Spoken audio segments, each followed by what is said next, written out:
विमानतळाच्या आसपास मात्र अनधिकृत बांधकामं असू नयेत असं स्पष्ट मत कॅप्टन अमोल यादव यांनी व्यक्त केलेलं आहे।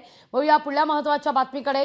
अहमदाबादमधल्या विमान दुर्घटना संदर्भातली किंबहुना या अपघाताची जबाबदारी पंतप्रधान नरेंद्र मोदी यांनी स्वीकारावी अशी मागणी खासदार संजय राऊत यांनी केलेली आहे।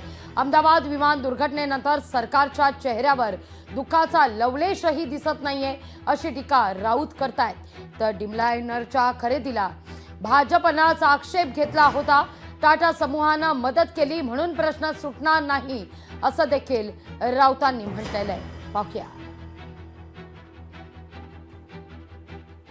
अत्यंत सुरक्षित समजला जाणारा हे ड्रीमलाइनर ते टेक ऑफ नंतर एका मिनिटाच्या आत कोसळतं आणि त्यातले एक प्रवासी वगळता 241 प्रवासी मृत्यू पावतात।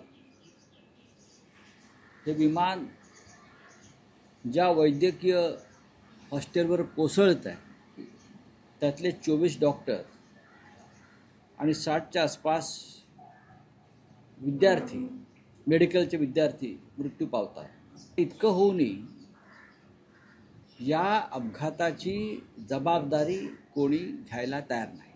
कोणीतरी जबाबदारी घ्यावी लागेल, प्रधानमंत्र्यांनी घ्यावी। रेल्वेचे अपघात होत आहेत, रेल्वेचे अपघात होत आहेत। पहलगामसारख्या दहशतवादी हल्ल्यामध्ये लोक बळी जात आहेत, विमानाचे अपघात होत आहेत। पण सरकारच्या चेहऱ्यावर मला दुःखाची एक रेषाही दिसत नाही, वेदना दिसत नाही, पश्चाताप दिसत नाही। कालच्या विमान अपघाताचं कोणीही राजकारण करू नये। लोकशाही मराठी ऐका, पहा, जागरूक रहा।